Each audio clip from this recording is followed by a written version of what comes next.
travel is the best education a young person can have. And if you didn't get that opportunity, today's the first day of the rest of your life. How many continents would you say you have traveled to? How many countries? How many trips? I know that I've been to 7 continents. So I just got to Antarctica this past February. How much was the expense? I always wanted to know, like, how does someone go to Antarctica? So how does that work? First time he went, someone actually died on their ship because of the big waves on the Drake Passage. How does it feel like to be a full-time photographer? What goes through your mind? You got to be careful because they always say, don't turn your hobby into a business. Or some people say, do turn your hobby into a business, but you got to be careful. This is part of Dreamer series, where we delve deep into human psychology to make sense of people. Today's guest is Ralph, a professional photographer, traveler, and an author. Feel free to watch his story till the end. And as you do it, don't forget to subscribe. It means a lot to me. So Ralph, maybe we should start by introducing you. Who are you? Well, I am I like to say that I am an organizer and leader of once-in-a-lifetime travel experiences and a travel photographer. And I love to share the places that I go to with my business of travel with my clients. So the people I meet and the experiences that we have, and I love to share that and see that through their eyes. Nice. And like any other guest, the next question is going to be about your first memory in life. And then we are going to build up a thread from there to where you are right now. So do you remember your first memory in life? Yeah, that's a tough one. You think about memories, and are they real memories or things that people have told you when you were small? But when I was a kid, we lived illegally in the back of my parents' first restaurant. And so I have vague memories of my parents working very hard out in front in this very hot environment, especially in the summer, because it was a fried chicken franchise. So similar to maybe a Kentucky Fried Chicken that you may have heard of. So this was a different chain over 60 years ago back here in Chicago, and they were the first franchisees. So they were young people looking to save money, and we lived illegally in the back of this restaurant. So I remember seeing people doing their jobs, my parents working very hard, being bathed in the kitchen sink. Things like that. So that's one of the first memories I have. And when is this happening? For example, for us to visualize it a little bit, what kind of year is it? And where is it happening? So I know it's Chicago. So you have any memories about the time period, the location, and who was around you? So you had parents. Did you have any siblings? I had an older sister who was 4 years older, so she probably has better memory of it. But this would have been the mid to late 60s.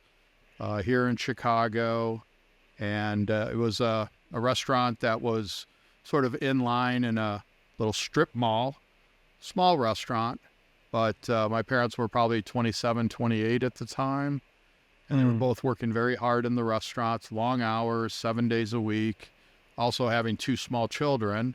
And my grandmother helped us out a lot, I'm sure. But other than that, it was the workers and the customers that would come in, and maybe other shopkeepers in the area. So we had no front yard, no backyard, so it's kind of just walking around the strip mall in order to get outside, I suppose. So, and how would you describe young Ralph back in that time? So, say you were in a particular age. How did you think about the world? How did you think about things around you? So who were you back in time? Yeah, I suppose I was a somewhat shy kid. I had a lot of cousins. So I had like family friends like that. I seem to remember somewhat difficulty making friends in school and things like that. But I did have some good friends and neighbors and people to play with. I just kind of always like to do my own thing and Even till this day, I have my own interests and things that I like to do, sometimes alone, sometimes with other people, as we all do. So yeah, it was, it was a lot simpler life back then. We're talking 50, 55 years ago, much simpler lives. And, it was like, just go, your parents, once we did have a house and an apartment, which we eventually did, of course, but, it was like, go outside and play, and we'll ring the bell when it's dinner time. Or my aunt used to whistle down the block to tell us that it was dinner time or lunchtime, and we would know to come home. But, it was safe, and riding bikes and getting up to mischief and things like that.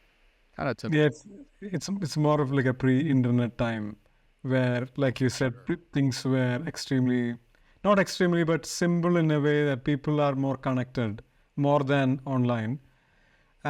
So pick an age that you are in right now. Say like you are 8 or 9 in school.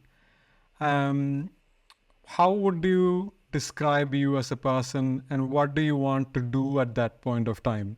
Did you have any ambitions that you wanted to follow? So something that comes out of your school days. Yeah, at that age, I would have been in grade school, and our school was somewhat nearby, probably 6 or 8 blocks away. So we used to walk there, ride our bikes, things like that. But at that age, I remember like getting a science kit for Christmas one year. And so I really enjoyed experiments, doing experiments and having a microscope and looking at things very closely and seeing the micro world.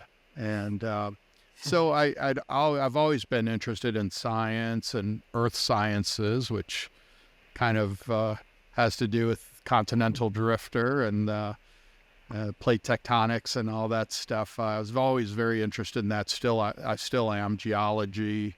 But I always enjoyed the natural world, and I have memories of laying on the backyard in the grass with my mom and just looking up at clouds and thinking about what shapes they were. And my mom, I always say, I'm a professional travel photographer as well, and so I always say that my mom taught me the best skill I could ever have as a photographer.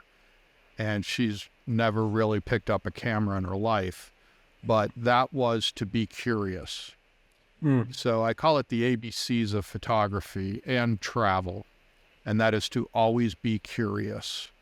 And so that was a skill that I took with me, and still have till this day. I'm a very curious person, always lifelong learner. Yeah, I would say like lifelong learning and curiosity is the base to achieve any kind of big dreams. People kind of underestimate and put it on to like children. Say like, oh, when you're a child, you need to be curious, and when you get old, you kind of have figured it out. But that kind of people, I usually see them being a bit more towards the sadder side of things, because they lose the beauty of the world. They stop seeing how beautiful it is. So I am on the same side. When it comes to curiosity, learning all your life, I think that's the right way to do things. What about your high school? So you moved from middle school to a high school. Did you have something like, I know you like science, but is there something else you wanted to do? Or also I wanted to ask you, like, were you always a driven person in life? Were you always passionate about things? Yeah, I think so. I was always ambitious and always, it's because I grew up in a family business, the restaurant. My parents had restaurants for about 40 years of my life. My grandparents had restaurants. I always worked in the restaurants. I always had a summer job when it came to going to college or high school summers.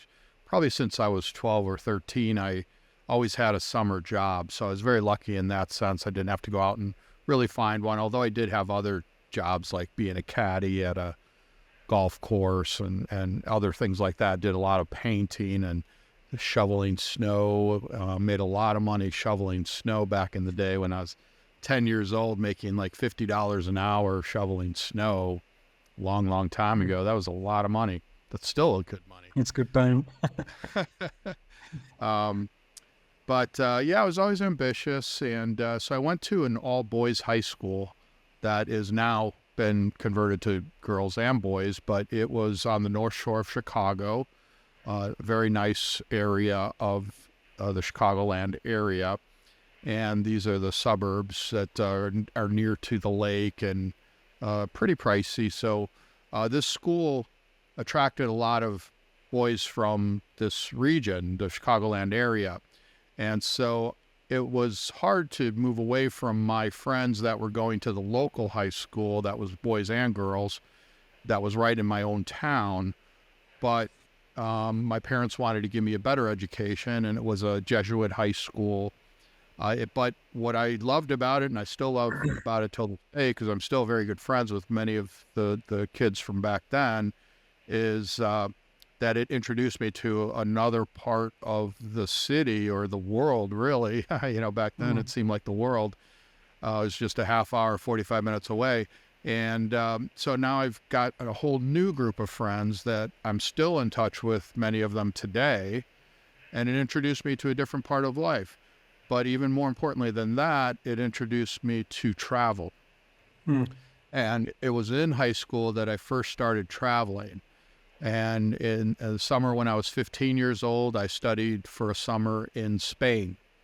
Next summer, I was a volunteer in Peru with my high school.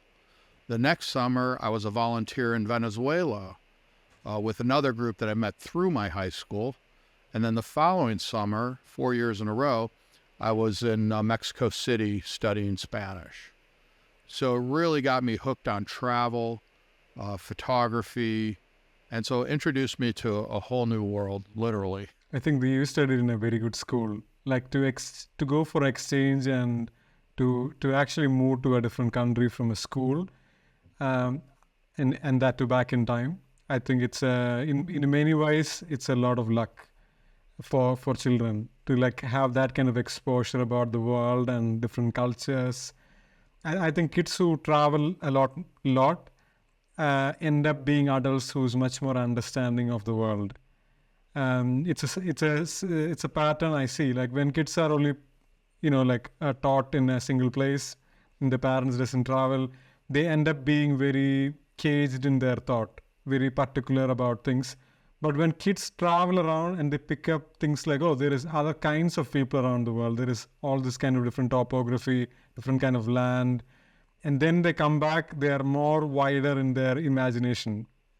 So that's good. Good for you. Great start for the high school. Yeah, no doubt about that. I think as kids, we, if you don't travel or your parents didn't travel, then you're right. You're just kind of, all you know is the world that you're in. And so you become very sort of, with those blinders on, everything else, nothing else. You don't understand anything else. And so I think for sure that travel is the best education a young person can have. And if you didn't get that opportunity, today's the first day of the rest of your life. So start today. And I wanted to ask you, since your parents were quite busy because they were raising two children, they're having this business that they want to make it successful. How was your relationship with your parents? I'm thinking that they were quite busy with their stuff, and as a child, you expect parents to be there. So, what kind of relationship did you have? Yeah, they did early on, probably before I had too many memories. Let's say from 0 to 3 or so, they were super busy. And as I got a little bit older, 4, 5, 7, 8. As sort of my mom stepped back a little bit from the restaurant, would cover shifts if she had to, but my dad was the one that was, working 7 days, 12 hours a day, I'm sure. So we didn't see him too much, but I don't remember him not being around either. He put like an addition on our house. He built out the attic. He took me to my hockey games. He always seemed to be there, but I know that he was working a lot. So that's how much he was sacrificing for me and us. but my mom was there to take care of the house and the kids and to do all those other things that are so important. She was a great partner that, someone like that needs to handle all the other stuff, because to do those both is, virtually impossible. So they were a great team. I think it's very solid explanation. I've done many interviews before as well, and usually children feel like their parents were never present. But when you get to an age, you kind of understand they were doing the best as they could from their level of knowledge at that point of time. And, they could have done in a very different way alone, taking care of themselves. But sometimes parents stand up to the responsibility, but it comes with a lot of time spent in work or abroad. And that's why the family ends up being very stable. So, yeah, I like the way you explained. And also the great team when it comes to a partner. I think that's very important. Otherwise, family doesn't really go well in long term. What happened after high school? Where did you end up at? So neither of my parents went to college. They grew up in the city of Chicago, so, kind of rough neighborhood. They kind of came out from nothing, literally, to start this restaurant, and it became very successful. Eventually, they had 4 restaurants. We moved to a different part of town, big house, and we were moving on up, as they say. And but my parents never went to college, and so none of us knew anything about applying for schools or looking at schools, trying to figure out what was the best kind of school to go to. And I think the story goes that my dad was talking to a friend of his about, his son starting to think about schools. And he said, well, have you ever thought about Indiana University? And I don't even know if I'd heard of it at the time, to be honest with you, or much about it. And so we decided to take a look at it. It's about 4.5 hours from Chicago. So I always thought it was just far enough that my parents couldn't drop in on me, But it turned out to be one of the best experiences of my life, to go away to school, to meet a whole new set of people in a different part of the country, and to be a part of a fraternity, which I never thought I would be. I never thought of myself as that kind of person. But then I realized that there's not really a kind of person. You see the stereotypical preppy, rich kind of person that belongs to fraternities. And the one that I ended up belonging to was just a lot of regular guys. And we are still 50 of us, best friends till this day. Wow. 35, 40 years later. So that's how close we are. And so Indiana University is one of the most beautiful schools in the world, if not certainly the country, and has gotten a lot of awards for being a beautiful campus, especially in the fall when the colors change. But it's got just great education. So I belong to this fraternity. I got my education. I did pretty well, and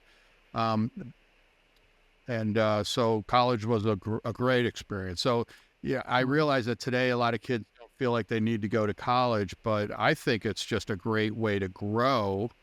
You may not need the education necessarily, because we've got so many of the tech giants who never went to school, but boy, that growth that you get socially and just in a lot of other ways, you can't beat it. So those were some of the best years of my life. So I would recommend someone go to school just to have that experience. Yeah, I feel like one thing that came to my mind was people sometimes rush to a point where they start earning. Because, world around you, you kind of feel like, oh, I need to start getting a job and start immediately making money. But the real experience of life is not always in rushing towards making money and living that kind of life. There is a lot of nice things in between. And I remember university and college is one of those period of time where you meet other people, you kind of discuss different things. You build friendships that last forever. Fraternity, I see it more like a brotherhood, because it's like a group of young men coming out from their parents, and they found this new freedom that they would like to enjoy, and they explore together. It's a very strong bond. And people kind of like, if they don't go to university, if they don't go into a place where they should be away from their parents, they're going to miss that. And they would end up working for a very long time and doesn't feel enough meaning because they haven't done the nicer parts, sweeter parts of being young. What did you study in the university or in the place that you went to? Yeah, so I studied, I got a management degree, so BS in management with an a minor in small business and entrepreneurship.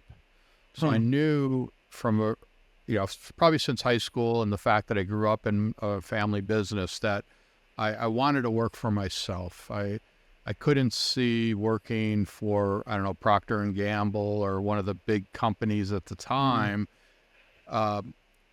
But sometimes I regret that. I wish I had that training and, that stability because as an entrepreneur, you're on your own pretty much all the time. And I have been almost all the time, except for 3 years when I worked for a big multinational corporation.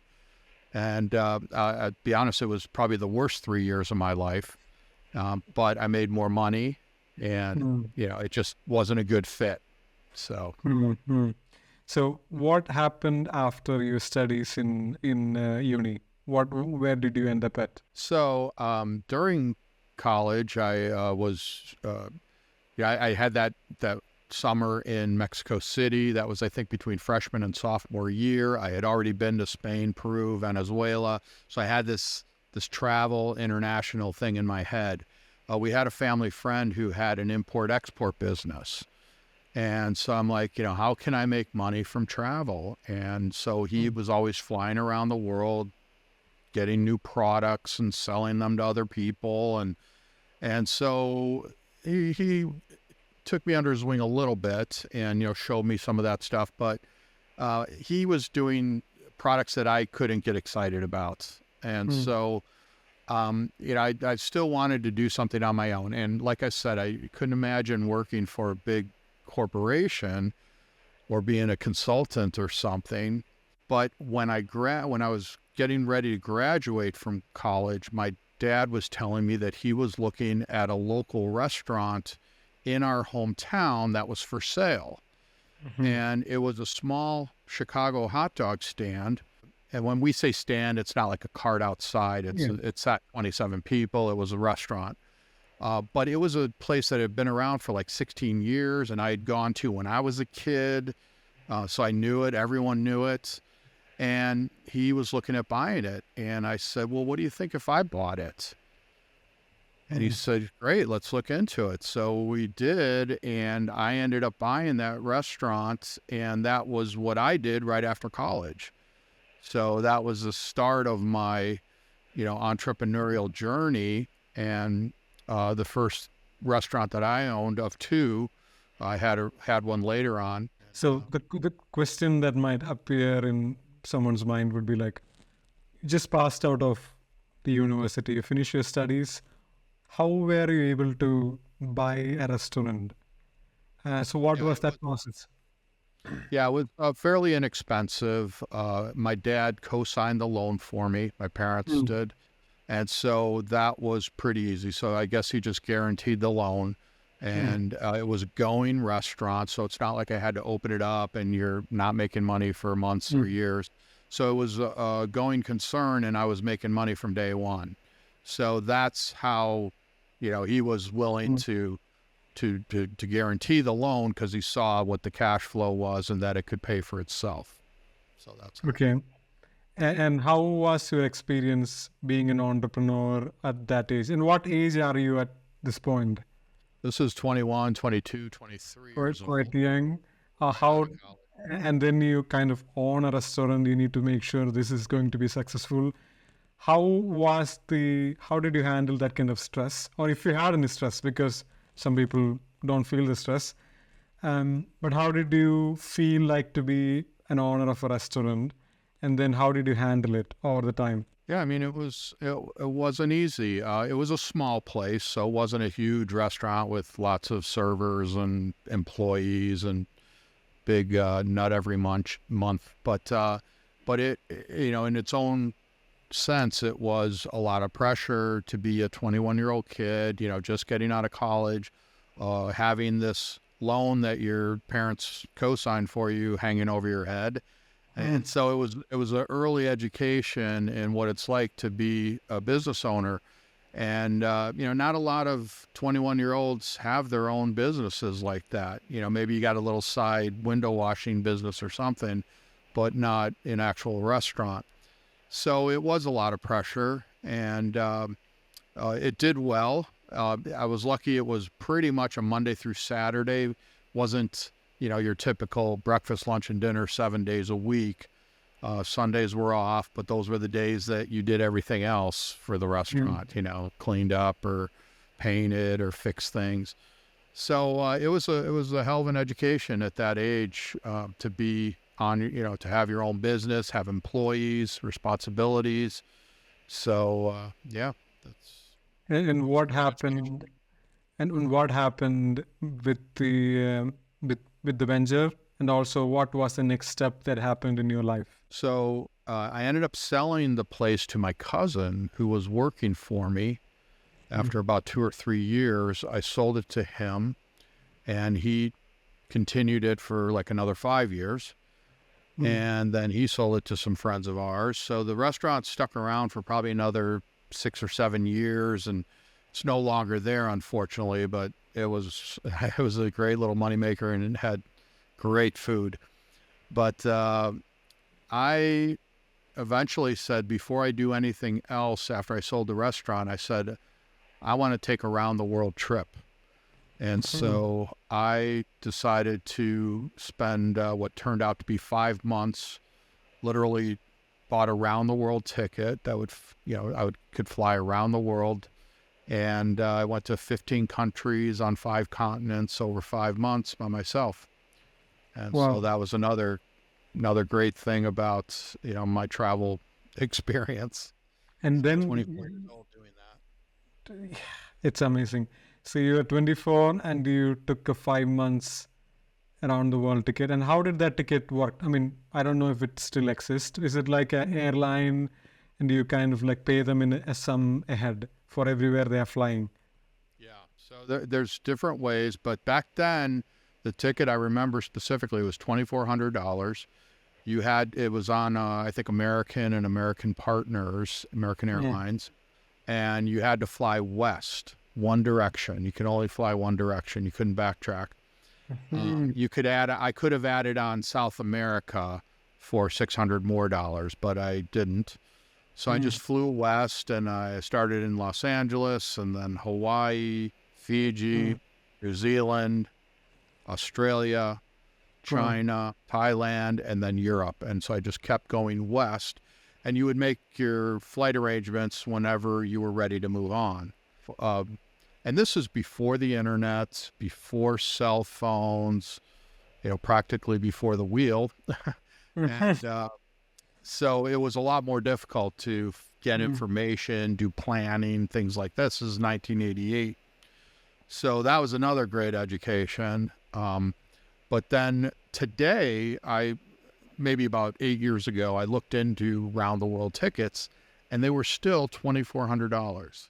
What? 30 years later from that trip, it was still $2,400 for about the same ticket. It may have changed recently, but that really surprised me. So Before we go into that, I would really like to know some of your experiences from a 24-year-old moving around the world. So I'm pretty sure you'll be feeling super excited and you'll be talking to your parents, but you have no way to communicate with them, right? Back in time, it's people writing letters, and it might take some time to reach, maybe postcards. So how did you really sell it to your parents that you're actually going to do like a world trip. And tell us more about how the experience was in different places. How did you feel? The kind of people you interacted with? Yeah, so having traveled as much as I did, which I already explained to you, the other places that I'd been at this point, after I graduated from school, I went to Europe for 2 months. Then I had the restaurant, and then I did the round the world trip. So I had quite a bit of travel experience. So my parents, they weren't too concerned about me doing this trip. And so I was very confident with my travel skills and the ability to get around the world, and did just fine. My girlfriend at the time did meet me in Europe for a month as part of that. So once I got to Europe, she flew over from Chicago. We spent a month. She flew back. I stayed on, and then I came home. But yeah, and as far as experiences on the trip, it was so fun meeting people along the way. I just got back, you're being in Stockholm, that you might enjoy this story, but one of the people I met in, I think it was New Zealand, was a Swedish guy named Hans. And he and I kept in touch all this time. And I just saw him a couple months ago in Stockholm, which is where you live. Oh. And he still lives there. And so we connected. First time we connected after about 30 years from that time that we were together in New Zealand was maybe 8 years ago when I went to Stockholm, and we reconnected. And so it's pretty great to have these friends. I wish that we had the internet back then, because I've lost everyone's moved, or their phone numbers changed, and there was no email that you keep with you, or your phone number that you keep with you all the time. So unfortunately, I lost contact with a lot of people that I met over the course of that trip. But I still have great memories of moving around the world by myself, meeting people, and having these incredible experiences. And scuba diving on the Great Barrier Reef is still one of the best experiences I've ever had in my life. Going to China and Hong Kong before it went back to China, which I think happened in 1999. So I was there in 88. And, how was China back in time? Like now I would call it like a tech superpower. Changed a lot over the time. But I also have read, like, back in 1990s, it was a farming intensive country. It's only after internet things really turned for them. So how was it back in time to go to China? Yeah, it was incredible. I mean, I'm so happy that I got there back then, because I have been since, and it's now just unbelievable. But yeah, back then it was a very agricultural economy, a lot of manufacturing too, but not like today. Back then, it was famous that you famously flew through the buildings in Hong Kong. The airport, literally the runway was sort of at the end of this canyon of buildings, and you could see buildings on either side of the airplane as you're flying through. And I need to go on YouTube and look up some of those. I'm sure people have taken videos of that over the years. But now the airport is way outside of town, and it's I think they built an island just to house the airport.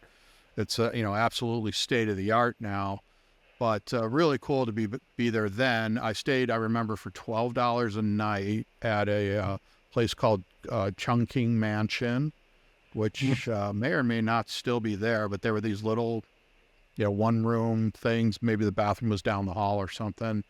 But $12 a night, and I remember it being kind of gray, not as colorful and shiny and bright as it is today, that's for sure. So it's absolutely incredible what's happened to China in the past 30 years. Yeah. And so what happened after that? So imagine you came back from your world trip. What was the next step in life? So I started, like I said, I had a job at my parents' restaurant when I got back, so that was waiting for me. I think I did some more caddying for the golf course that our family belonged to. I remember being able to golf a lot. I was used to enjoy golfing. And so eventually I wanted to start doing some real estate investing because I had some money. So I decided to get my real estate license so that I could keep my commissions when I bought something. Unfortunately, that took longer than I expected, and I kind of ran out of money over like the course of 3 years of learning how to do this. So that didn't quite turn out as I'd hoped. And then I've moved to California to work for my roommate from college, who his family had owned restaurants. And he and I were in that small business and entrepreneurship program at Indiana together. So I went out there to work for him. And so I managed one or two of his restaurants. And that was a great experience because I really enjoyed Southern California. And that lasted for about a year. And then I ended up moving back to Chicago and then to Mexico City to get my master's in international business. I felt that because I'd been working for myself with real estate, the restaurant, etc., working for my friend, that I needed to maybe catch up with my fellow colleagues, from college. And so I figured getting a master's degree would help me to do that. So I moved to Mexico City. I figured what better place to get an international business degree than internationally. So Mexico City, there was a school down there, said to be the only American accredited university in all of Latin America. So I moved down there, studied there, lived there for a year. And then I kind of ran into some trouble with some people down there, not of my own doing, but it's a long story. But I, for the most part, almost got kidnapped. And so at the end of the school semester, I decided I'm going to move back to San Diego, where the school was based, the American campus was. And so after the semester ended, I moved to San Diego and finished up my studies there. And it's funny because this is now 94, 95, and I am just realizing that I did my thesis on AI, artificial intelligence, neural networks, and all that stuff way back then. Now, I'm not even 100% sure why I chose that as my topic. I never stuck with it. Of course, today I kind of wish I had stuck with it in a sense, just because I'd know a lot more about it. But I'm so fascinated by it today. But it seems like it just finally sort of hit in the last year or two with ChatGPT and OpenAI and, sort of the public use of it. AI has been around forever, of course. But it kind of, when I started thinking about it and hearing AI and about neural networks, I'm like, I did my master's thesis on AI. Back in 1995. So I wanted to ask you, what was your worldview at this point of time? I also always ask people about spirituality. So what did you believe in that time? What is this world, this people, there is this religious groups around. How were you thinking back in time? Because you're quite not that young anymore. You're a bit more older. You finished your master's. So what were you thinking at that point of time? Yeah, I was probably about 30, 35 at that time when I finished school.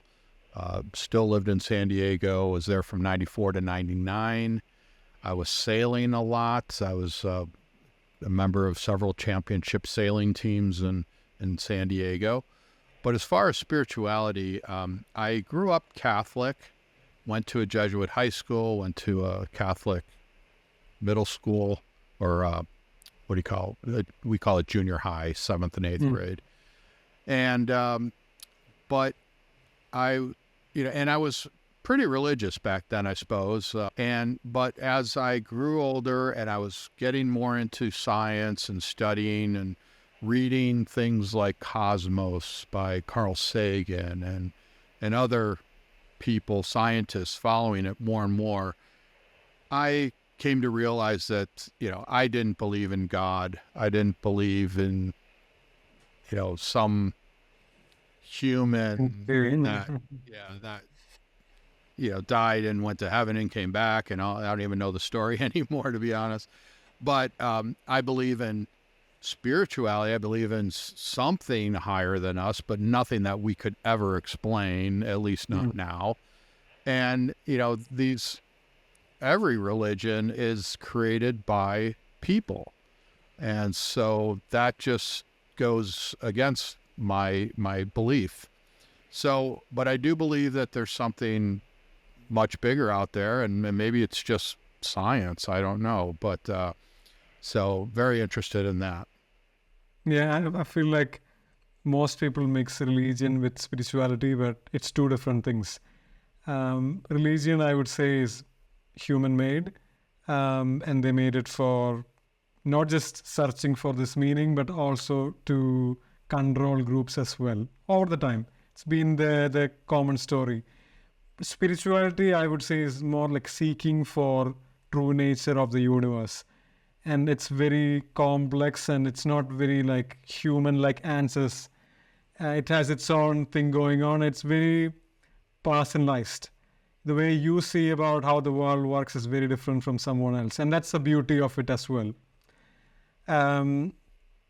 So you finish your master's,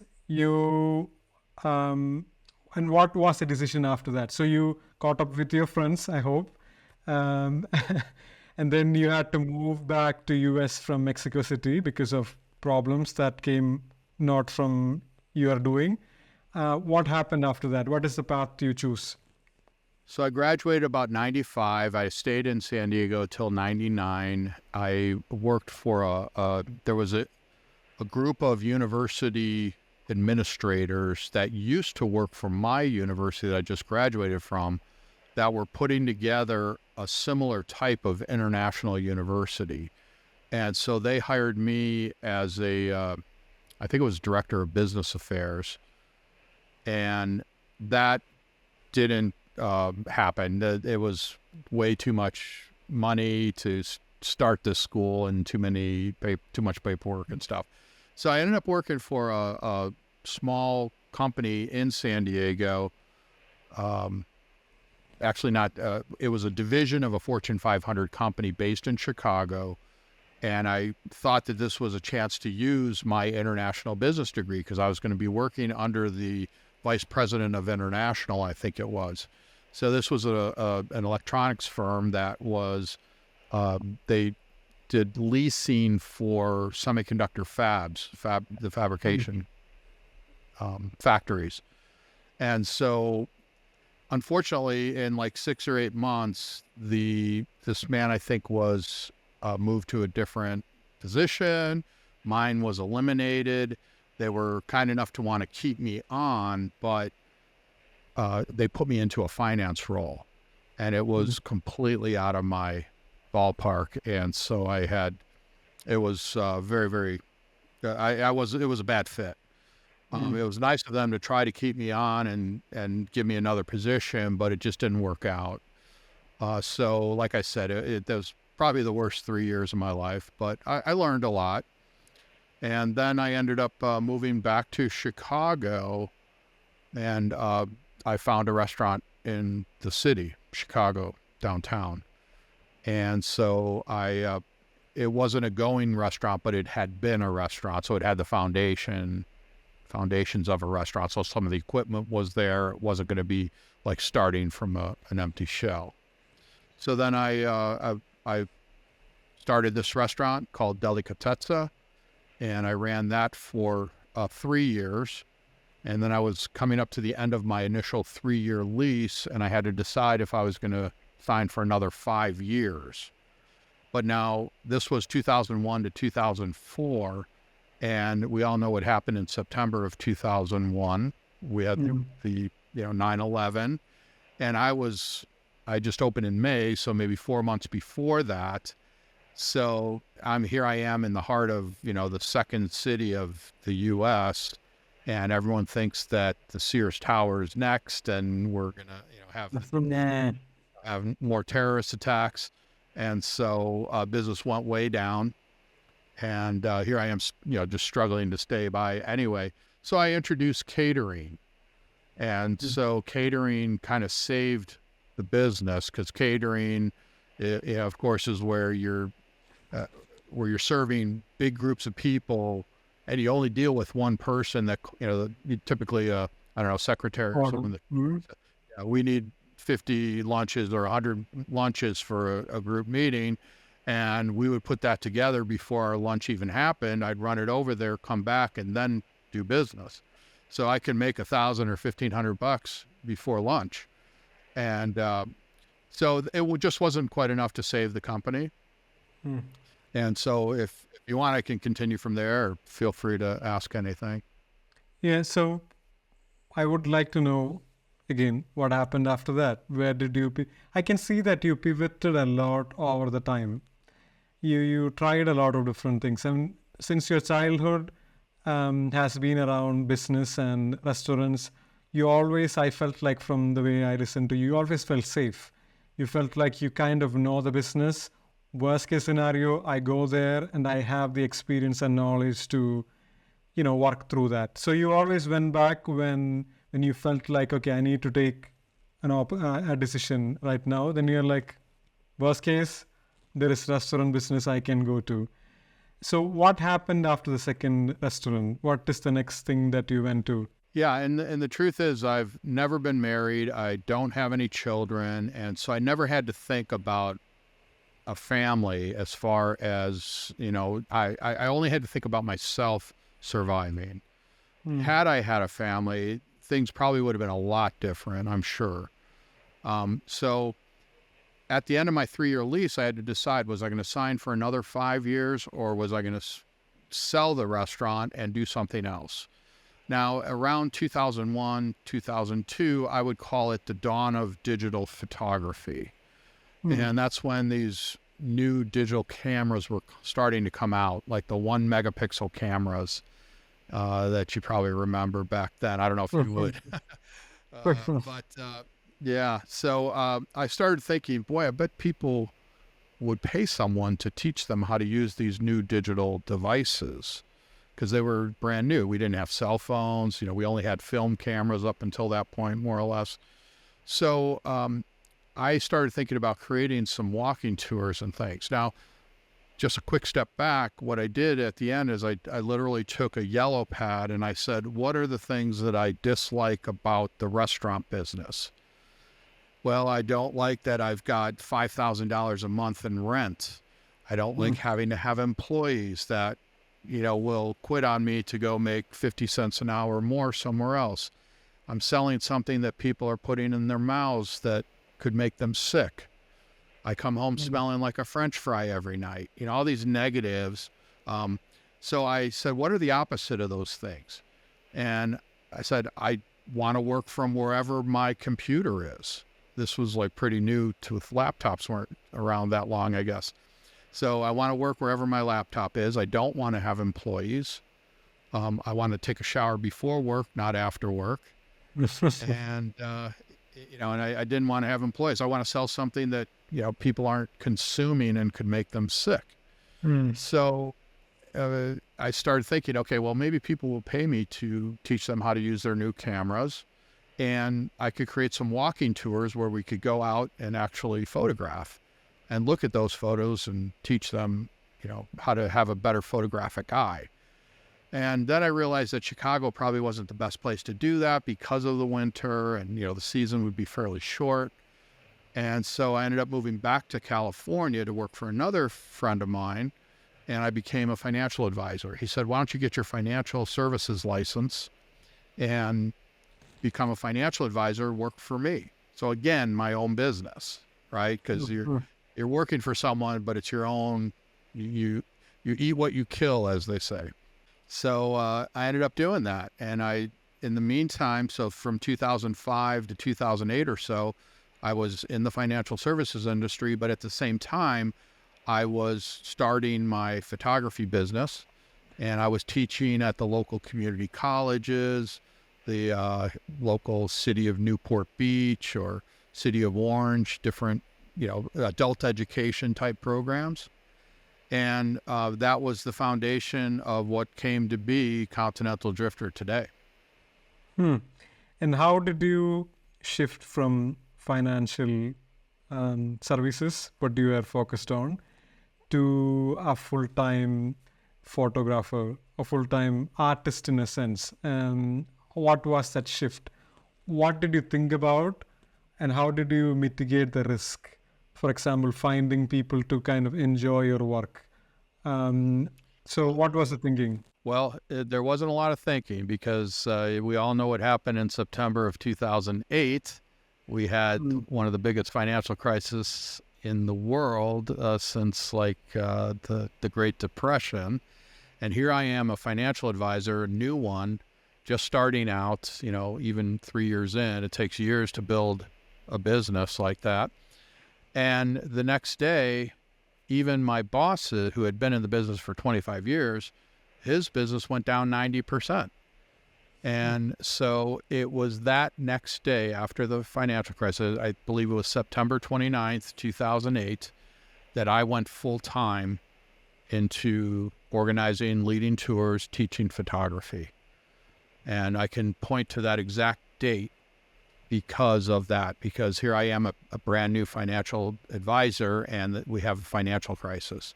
But that was the kick in the pants that I needed to go all in on this business, because before I was just kind of doing it half baked. And so I said, I'm going to burn all the bridges. I'm going all in. I wasn't making a whole lot of money at all, but somehow, when you put your back up against the wall and you don't have any plan B, C, or D, you make things happen. And so that's what I did. How does it feel like to be a full-time photographer? What goes through your mind? Well, I don't consider myself a full-time photographer because that's about 5% of what I do, even when I was doing more photo tours.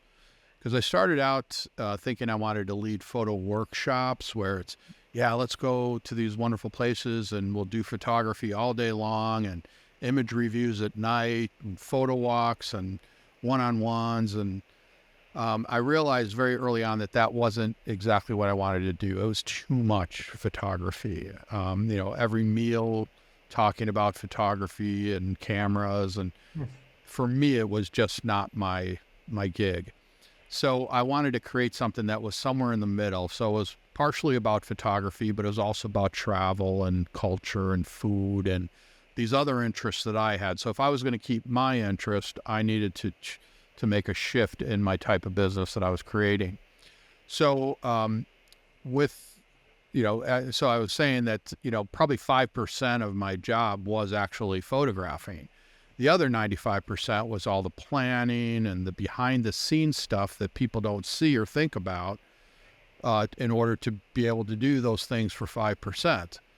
So everyone thinks that I'm on vacation all the time because I've got the best office in the world. It's literally the world, and I can do it because I created my dream of being able to do my business from anywhere I've got an internet connection. And so I can run my business from anywhere in the world. And but I'm always thinking about 4 or 5 trips in advance that I'm working on. So I'm on a trip trying to make sure these people are having a great time or scouting. But I'm also thinking about 4 or 5 trips ahead and other things that I'm doing, speaking engagements. I had an iPhone app at one time and, just a lot of different things, writing books. So tell us about one of the first trips that you planned and executed that you were happy about. So how did it look like? Where did you go? How did you find people who wanted to go with you? So how did it end up? Yeah. So as I mentioned, I started teaching at the local universities, University of California, Irvine Extension Program, Saddleback College, Santa Ana College, a lot of adult education type programs where I didn't need a teaching degree. These were just adult education. So I was teaching people how to use their cameras, how to develop their photographic eye, And it was like a night school or weekend kind of thing. And so I started building up a little bit of a following there. My first trip ever was a small group of 6 people. We went to the Central European Christmas markets. That was my first international trip. I had done some local tours in the Southern California area. I took groups to Death Valley, Yosemite National Park, Joshua Tree. Then I started bringing groups back to Chicago so I could get a free trip. That would be, probably my second most popular trip that I ever did. Probably did it 15 times. And it was a great way to bring people back to Chicago, get a free trip. And I didn't realize how many people had never even been to Chicago from Southern California. So they loved it. But then I created this. Well, I didn't create it because this big tour company asked me if I wanted to bring a group on one of their trips. It was like a big bus tour, and we were just a small part of it. So I realized early on that wasn't the way I wanted to run my trips, to be a part of a bigger group where I had no control over timing or, we want to pull over or do something. But it got me started. And so it was a fun trip. But then I started doing CUBA. CUBA. That was about 2008, 2009. And then I started to do trips to Cuba. And I had found a group that was going down there, and I contacted I belonged to this group called the Circumnavigators Club. And it was a group of people. To qualify, you had to have traveled around the world in a single journey, having crossed every one of Earth's meridians. That's the definition of it. And I qualified for that at 24 when I did the round the world trip. So I joined this group, and they were bringing people down to Cuba. And so I didn't necessarily want to go with them, but I found the company that was organizing the trip, and I contacted them. And I said, I think I could put together a group of people to go down to Cuba. Can you help me put this together? Sure. So I put together 2 groups of 16 people, because they had a minimum of 16 people, which is a fair amount for my trips. Mine are 6 to 10 people typically. But 2 years in a row, I put together a trip of 16 people to Cuba, because it's the only way people can get down there is with a group, with someone like me that can put together a trip like that. So, so now I've done Cuba 19 times. And so it's my most popular trip by numbers. And they're all fully licensed trips. We used approved itineraries. We go through the front door. We're not sneaking through Mexico or some other country. We fly from Miami directly into Havana. We've got all our visas and proper paperwork, and we go on. Right now we're going under the support for the Cuban people designation. So this is a way for people to go to Cuba and to see this amazing country, one of my favorites in the world. And that was it. And how do you plan this I kind of understand that it's a lot of work, but what I would like to know is that how do you think about this kind of trips? So you go to the highlights, for example, in Havana, and you make them have cuisines that is prepared there. What is the thinking behind the structuring of a successful trip according to you? Well, for me, I also learned early on that I wanted to provide a half day of scheduled activities and a half day of free time, so that people could go out and explore on their own, do their own thing, not feel like they have to be with the group 24/7. Bring a friend or a spouse who has other interests, go do their things, whatever that might be, go to museums or something that's not included in the itinerary, or relax by the pool if there is one, get a spa treatment, sit in a cafe, whatever they want to do. But this also attracted a different kind of traveler. It was people that didn't have to have every minute of the day scheduled. They liked the idea of having free time. It wasn't people that were like, wait, we have 2 hours free. What am I going to do? Tell me what to do. These are people that relished that. They wanted to have free time and to be able to do their own thing. Yeah. So that's kind of what I do. I provide all breakfasts and one other meal per day also, so that people can go out and find a Okay. restaurant that maybe that they found on TripAdvisor or whatever, and go do that, skip a meal, do street food, go high end, whatever. Because I always say no one ever goes hungry on my trips because I make food a big part of our trips. And so a lot of times people just want to skip a meal after, a big lunch. Hmm. So, So I kind of understand your journey till 2010.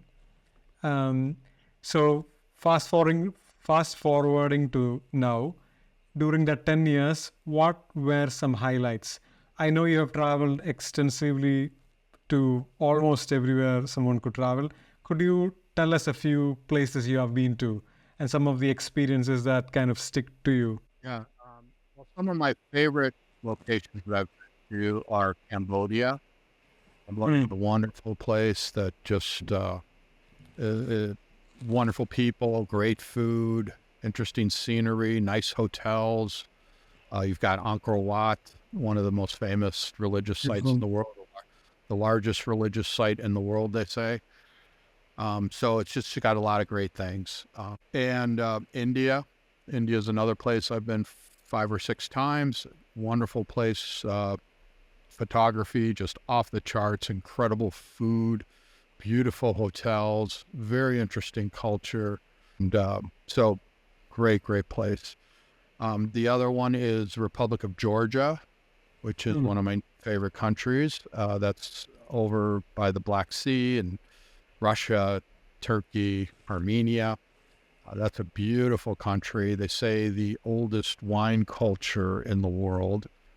They found evidence of wine culture like 8,000 years old, something like that. So really incredible. But just a wonderful history, people, food, scenery.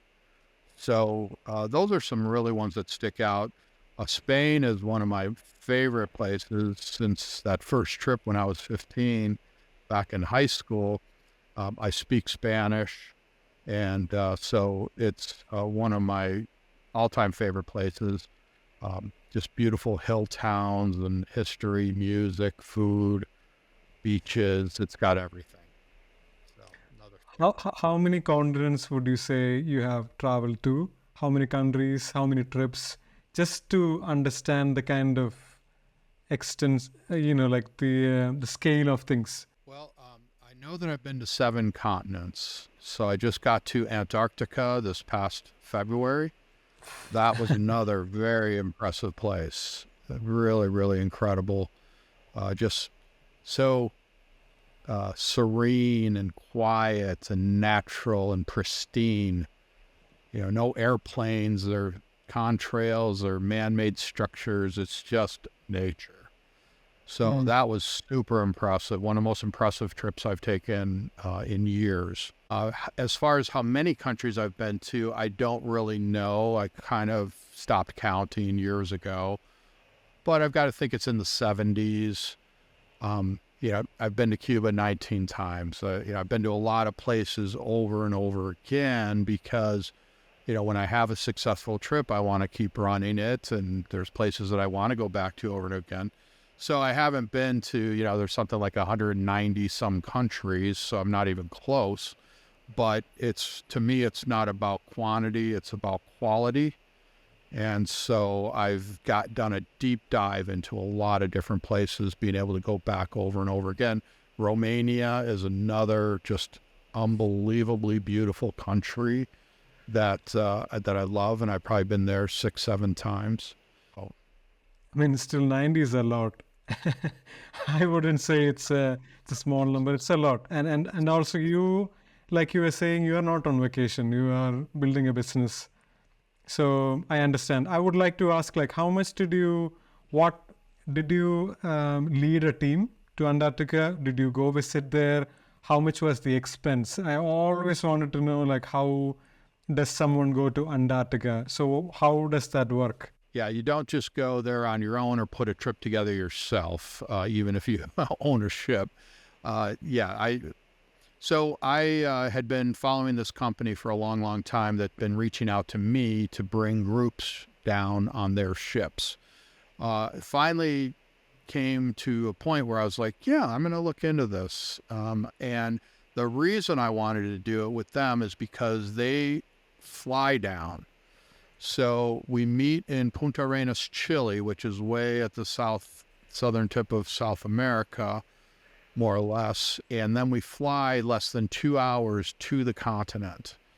So that makes us avoid the 2.5 days of almost insured misery sailing across the Drake Passage, which is where the Southern Ocean, the Pacific Ocean, and the Atlantic Ocean all come together in a very small strait, and these oceans don't like each other. And so there are waves that could be 30, 50, even 100 feet high, and you have to spend 2.5 days each way. I had one client on this past trip who it was his second attempt to get to South America because to Antarctica, because the first time he went, someone actually died on their ship. Well, because of the big waves on the Drake Passage. I think he might have been walking through the hallways of the ship and got a head injury. He must have got slammed against the side of the wall. So they had to cancel that trip. And so this was his second attempt to get down there. And so that's not a place that you just go on your own. So now we fly there and back. We're on the smallest ship in the entire industry at only 67 passengers. There's only 100 people are allowed to get off at any one landing point. So if you're on a ship of 300, 500, or I think even more, people can't even get off the ship. They either have to drop them off at different landings or take turns or just wave as they go by. But this ship, everyone can get off and go on shore. So there's a lot of reasons to be on that I wanted to go with this company, and I just love it. Now, as far as cost goes, it's not an inexpensive trip, but it's because of all these factors. We fly there and back. It's 5 nights on the ship. It's the smallest ship in the industry. It's got the smallest crew to client ratio. So a lot of reasons, it's got some of the best guides because they all want to be on these small ships. They don't want to be on the big, 500 person ships. So this trip costs $14,999 in double occupancy, $21,000 in single if you'd like your own room. But I do have a $1,500 discount through the end of June. I don't know when this will come out, but if anyone's interested. So that's about what it costs for this type of a trip. And to me, it is well worth it. And so it's a once-in-a-lifetime experience, well worth saving up to have that kind of experience. Absolutely amazing. You said $1,499, right? $14,999, $15,000. $15,000. I mean, end of the day, it's still Antarctica. So it's one of the most secluded places in the world. Not easy to get. So anyone who wants to go, they should expect somewhere close to that. Okay. What are your future plans? Since we are getting close to the end, would like to know, what are you up to nowadays? How does your year look like? What are some plans that's coming? Yeah, so right now we're in 2024. I did this Antarctica trip. I did a trip to Swedish and Finnish Lapland I was telling you about. That was to see the Northern Lights in March. Then I did my 19th trip to Cuba. Upcoming, I have Copper Canyon, Mexico in July. I've got a trip to France's Dordogne region in September. And then I've got another Cuba, India, and Vietnam rounding out the rest of the year. What I'm doing in my, quote, free time, because I'm still very busy, even when I'm not traveling. But what I'm doing now is I just created a new series of books called The Mindful and Intentional Traveler. And the idea is because I feel like I need this book. And what it is it's meant to make people feel more present, mindful and intentional about their travels when they're on the road. And back on that Peru trip when I was 16 years old, we were young boys, probably complaining about missing our mother's food and our beds and our friends and family back home. And the teachers on that trip said something to us that really hit home for me. And it was, be here now, be in this experience now and enjoy it for what it is, because you're going to go back to that same way of life and you will regret having not been here now and made the most of what you're going through right now, good or bad. So that always stuck with me. And especially as a photographer, I've been traveling pretty hardcore for the past 16 years. I'm on the road 8 or 9 months out of the year doing my tours, scouting. I'm location independent. I don't have a permanent home, so I'm always on the road. But what I do as a photographer, and what we all do to some extent, is we see these amazing places through the viewfinder of a camera. And so, I start thinking to myself, was I really in that place? I don't have a lot of memories of actually being there. Yeah, I've got a lot of great shots. I got a lot of nice video. But was I present? Was I there? Did I really get out of it what I should have? And the more I travel, the more I love to just be in the place, to just sit in a cafe, watch the world go by, sit in a pub, talk to the local guys or girls, whatever, and learn about their perspective, slow down, because sometimes we just want to see everything. We may not be back in this place. You got to think that you're going to go back to a place, because otherwise you just want to see everything. And when you see everything, you see nothing. So that's my feeling. So I wrote these books. One is called 60 Affirmations for Travel. The other one is a gratitudes edition.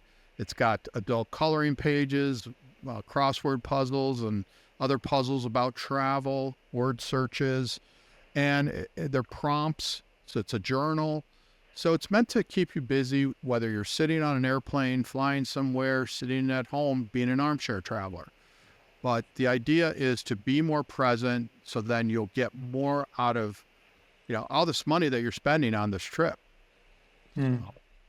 More grounded and more present, and focus on the right things. I have a last question, one of the last questions for you. What would you advise? I know some people who are extremely passionate about photography and trying to make a life out of traveling. What would you advise them about the business, the nature of the business, the way they have to think about certain things? What would you talk to them about? To tell you the truth, you got to be careful, because they always say, don't turn your hobby into a business. Or some people say, do turn your hobby into a business, but you got to be careful, because like I said, I turned my hobby, photography, into a tour business, and I only spend 5% of my time photographing. So you have to be realistic about what is behind everything. You're probably not going to be on vacation. You're going to be working like I do, like all of us other tour operators do. People that organize and lead tours. We're working.